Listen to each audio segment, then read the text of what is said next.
Assalamualaikum students, my name is Sajid Jameel and today we will discuss the play of George Bernard Shaw, that is Pygmalion. We will discuss some of the important MCQs regarding the play Pygmalion.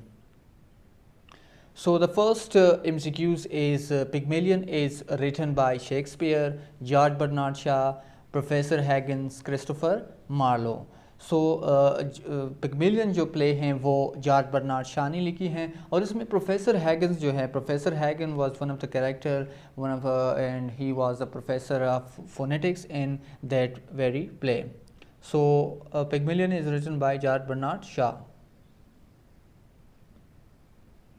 Next MCQs is Pygmalion has acts. It means that how many acts are there in the play Pygmalion. So there are 5 acts in the play Pygmalion. Henry Hagen was specialized in, as I already said to you people that Henry Hagen was a professor of phonetics. So it is the option A is correct option. Colonel Pickering. So the second character, the most important character in the play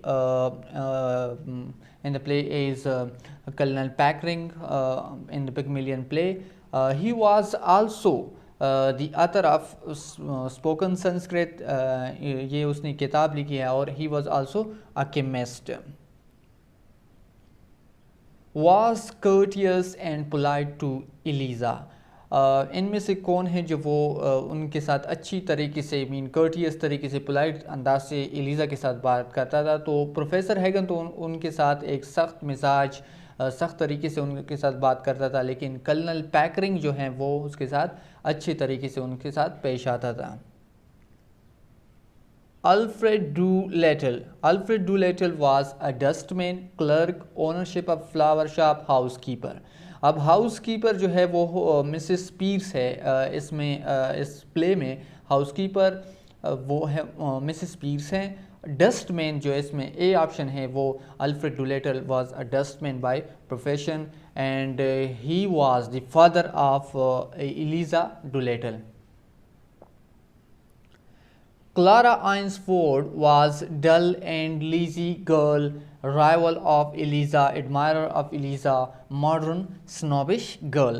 so option D जो है वो इसमें correct है क्योंकि वो हर एक चीज़ पर तनकीद करती है, चाहे वो सही हो या गलत, वो हर उस चीज़ पर नहीं उसको वो हर चीज़ पर वो क्रिटिसिज्म करती है. तो ऑप्शन डी जो है वो modern snobbish girls is the correct option. Freddie Ainsford Hell was phonetician. नहीं, फोनेटिशियन तो प्रोफेसर हैगन था, प्रोफेसर भी नहीं था. Eliza's teacher, pleasant young attracted toward Eliza. और लास्ट प्ले में क्लास में इनकी भी शादी भी हो जाती है. एलिजा की जो शादी है Eliza marry Freddy Eynsford Hill toward the end of the play. So answer D is the option D is the correct option. Who was enchanted by Eliza upon first social meeting? Obviously Freddie. ये students play की first opening की ही sentences में, opening की ही lines में Eliza जा रही होती है वो अपने फ्लावर्स की, क्योंकि एलिज़ा इज़ एक फ्लावर गर्ल है, वो उनमें फ्लावर बेचती हैं और जो फ्रेडी है उनके साथ वो टकरा जाती है. तो उनकी जो पहली मुलाकात है वो यहीं पर हो जाती हैं. तो फ्रेडी जो है ये इसका करेक्ट ऑप्शन है. Mrs. Pierce was, as I have already told in the one of the earlier MCQs, that Mrs. Pierce जो है वो हैगिन्स की, प्रोफेसर हैगिन्स की हाउस कीपर हैं. What is the significance of the title Pygmalion? Who was Pygmalion? Pygmalion was historian, ancient Greek sculptor who made beautiful statue of woman, god of love, well-known phonetician. अब student फोनेटिशियन तो वो नहीं था और ये एक ancient Greek sculptor, ये option B जो है वो तो इसमें करेक्ट हैं. पिग्मेलियन तो ग्रीक माइथोलॉजी में एक बंदे ने वो एक स्कल्पचर बनाया था वो इतना खूबसूरत था कि उससे he was fall in love with that sculpture. सो उसने वो गॉडेस ऑफ लव गार्ड से ये दुआ की कि इसको मीन्स लाइफ दे दे, ज़िंदगी दे दे। तो ये सारा उसकी बेस पर ही बना है, ये टाइटल वहाँ से लिया गया है। Ancient Greek sculptor who made beautiful statue of women. Why Alexander Melville, Bell, Tito Pigliardini and Henry Sweet were heroes to Shah।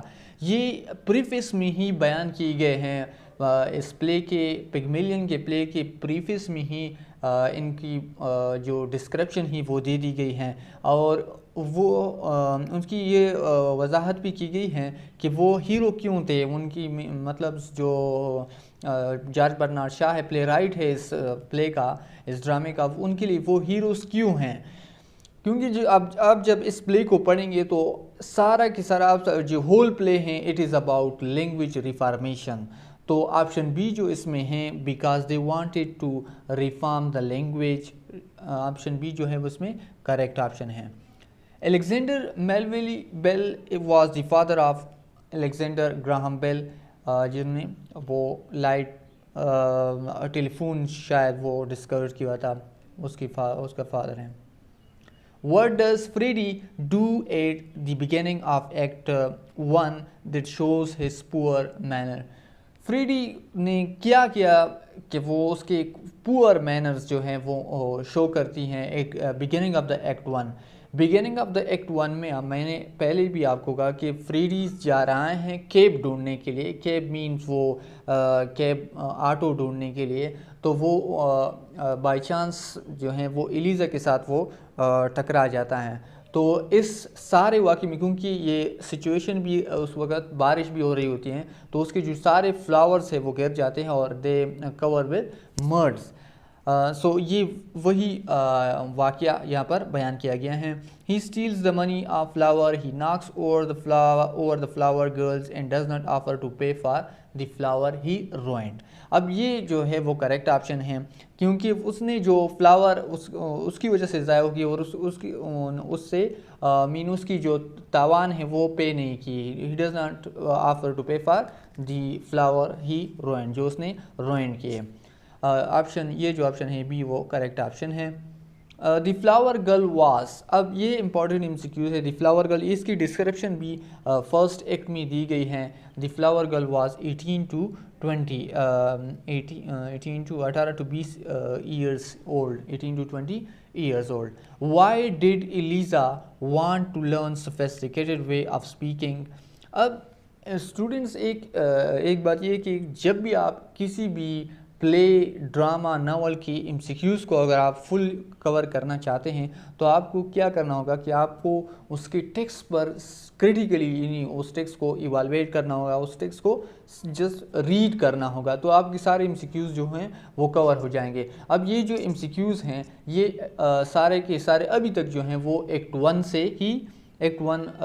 से ही लिए गए हैं। अब एलिज़ा जो हैं वो क्यों सोफिस्टिकेटेड वे ऑफ स्पीकिंग वो क्यों लर्न करना चाहती थी।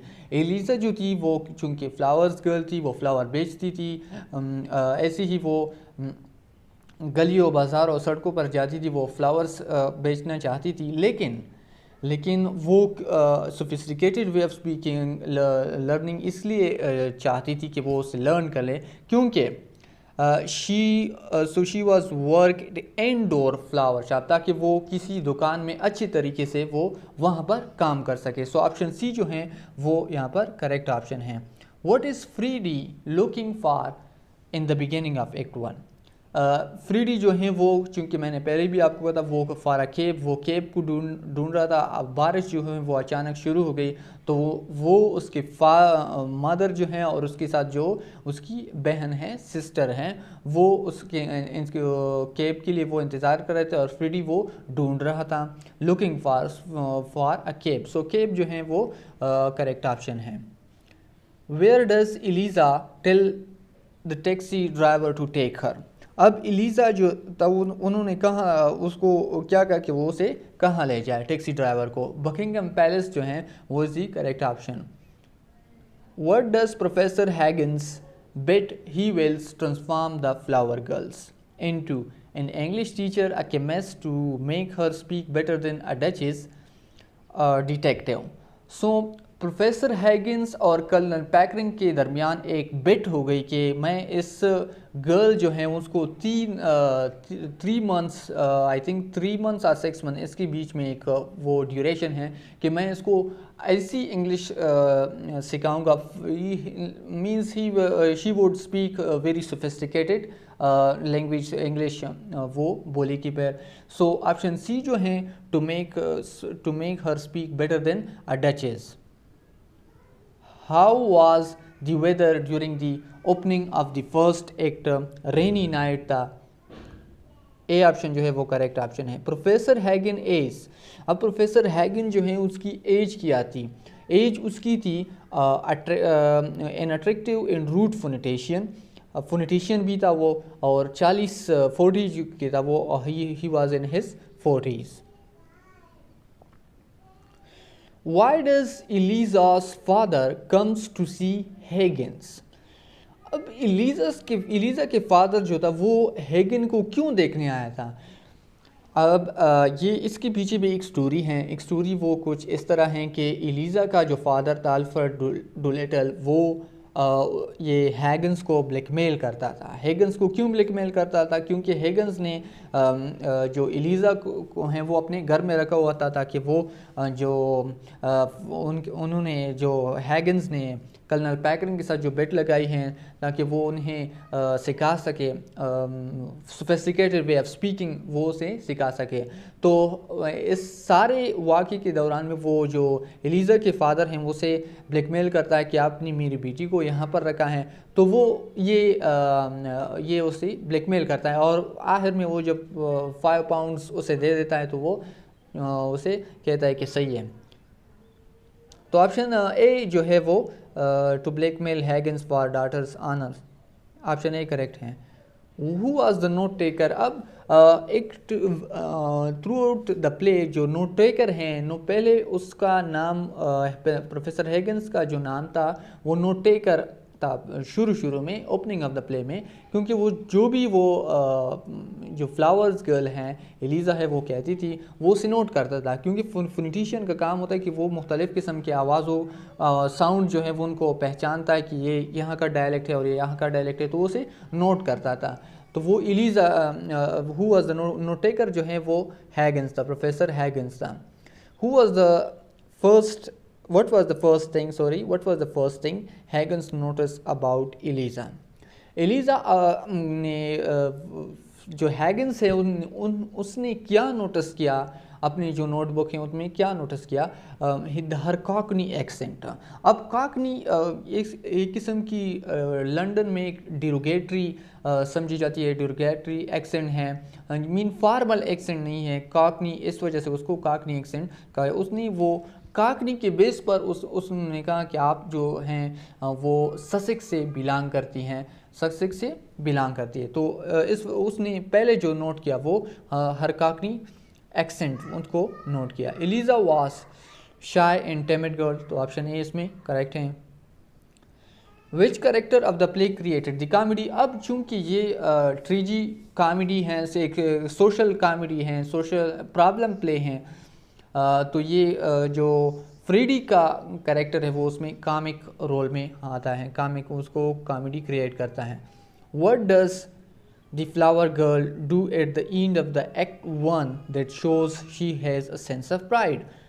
अब ये जो कर्नल पैकरिंग और वो आपस में कुछ बातें डिस्कस कर रहे थे हैगिंस. इस दौरान में हैगिंस ने अपने पर्स से उसे कुछ पैसे दिए, लेकिन हैगिंस को ये पता नहीं चला कि मैंने उसे कम दिए या ज़्यादा दिए, लेकिन एक्चुअली में वो बहुत ज़्यादा पैसे थे. तो इस दौरान जो उन्होंने जो फ्लावर गर्ल को जो पैसे दिए तो वो बहुत ज़्यादा थे. तो जब वो जा रही थी बकिंगम पैलेस को फ्लावर गर्ल्स, तो उस केब ड्राइवर को उसने एक कॉइन ज़्यादा दिया. सो ऑप्शन बी जो है she gives extra coin to cab driver. Cab driver को उसने एक एक्स्ट्रा कॉइन भी दे दिया. What does Eliza likely mean when she says I am a good girl? I am throughout the play वो यही कह रही होती है कि I am a good girl, I am. Repetition भी यही कि इस सेंटेंस की रिपीटिशन भी हुई है। इसका मतलब ये है कि that she is not a thief, वो चोर नहीं है। ऑप्शन डी जो है इसमें करेक्ट ऑप्शन है। 29 में है हैगन्स कॉल्ड प्रिजम्पचुअस इंसेक्ट। अब हैगन्स जो था वो एलिज़ा के साथ वो रूट तरीके से पेश आता था। वो उसे कहता है कि Higgins called Eliza presumptuous insects. तो एलिज़ा जो इसमें है वो करेक्ट ऑप्शन है, option C. Mrs Higgins worries that the experiment will lead to problems in dead। Option C जो है इसमें करेक्ट ऑप्शन है। Who was Nepomuk? अब नेपोमुक जो है वो हैगिन्स का एक फार्मर प्यूपिल है। What does Nepomuk and the ambassador's wife conclude about Eliza? उन्होंने क्या कंक्लूड किया? That Eliza was Hungarian princess। Option A जो है वो उसमें करेक्ट ऑप्शन है। How many language Nepomuk could speak? अब स्टूडेंट ये इंतहाई इंपॉर्टेंट MCQs है इस सारे प्ले में, ये भी आने वाले टेस्टों में भी ये एक इंपॉर्टेंट MCQ वो आ सकती है। How many languages Nepomuk could speak? 32 languages जो नेपोमुक है वो he can speak. How was the behaviour of Higgins toward Eliza? पहले भी ये MCQs आ चुका है। Rude and strict. Eliza called Higgins a great bully. Eliza भी उसके साथ, क्योंकि इन दोनों का जो रिलेशन है वो आपस में सही नहीं था, तो वो उसे भी अ ग्रेट बुली कह रही होती हैं। Higgins rushes to his mother in a panic because Eliza has run away. वो उसके घर से भाग जाती हैं। एलिज़ा's fathers becomes unhappily rich from the trust of a deceased millionaire। वो मिलीनियर उसकी डेथ हो जाती है, तो वो जो ट्रस्ट वो हैं, वो उसकी जो माल दौलत सारा है, वो जो एलिज़ा का फादर है अल्फ्रेड डुलेटर, वो उसका जायदाद पर वो उनका मालिक हो जाता है। Mrs Higgins was hiding Eliza upstair. ये अपस्टेयर MCQs में ये सही ऑप्शन जो है वो upstair. Mrs Higgins chides the two of them for playing with the girls' affections। Mrs. Higgins chides the two of them for playing with the girls' affections। Eliza thanks for always treating her like a lady। Higgins peckering Mrs. Higgins Freddie। अब peckering जो था वो Eliza के साथ सही कॉर्टियस manner के साथ वो उसे पेश आ रहा था, तो इस ऑप्शन बी जो है इसमें करेक्ट ऑप्शन है। Threatens Higgins that she will go work with his rival phonetician Nepomuk। Eliza जो है इसमें करेक्ट ऑप्शन है, क्योंकि एलिज़ा इसमें नेपोमुक जो है वो उसका राइवल फोनेटिशियन है और उसका फार्मर स्टूडेंट भी हैं, तो वो उसे थ्रेटन कर दी कि अगर आप मेरे साथ अच्छी तरीके से बर्ताव नहीं करते तो मैं आपका जो राइवल फोनेटिशियन है नेपोमुक, मैं उसके साथ वो काम करना चाहूँगी। Higgins expects Eliza to run, return, go, marry। Higgins expects that Eliza would return to his home। Eliza bumps into Freddie and they kiss each other। Near the end, Eliza's father is returning, marrying, drinking, begging। अब marrying against. अब Eliza का जो father था वो एक इंतहाई निकम्मा इंसान है। वो उनकी कई शादियां हैं और एलिज़ा जो है उन्होंने अपने घर से निकाल भी लिया है। Marrying is the correct option. Pygmalion is a legendary figure of Cyprus in Greek mythology. अब ये ग्रीक माइथोलॉजी है इसमें। Pygmalion was a king and a sculptor. Pygmalion एक किंग था, वो स्कल्प्टर था। Pygmalion was more familiar from Chaucer's Canterbury Tale, Ovid's Narrative Metamorphoses, Celtic myths, Norse mythologies। Ovid's Metamorphoses, Ovid's narrative poem है Metamorphoses, ये उससे बहुत ज़्यादा familiar हुआ। Pygmalion was more familiar from Ovid's narrative poem metamorphosis. अब student ये थे कुछ MCQs पिग्मेलियन के बारे में। अगर आपको हमारी आज की वीडियो अच्छी लगी तो इस चैनल को सब्सक्राइब करें, उनको आगे शेयर भी कीजिएगा।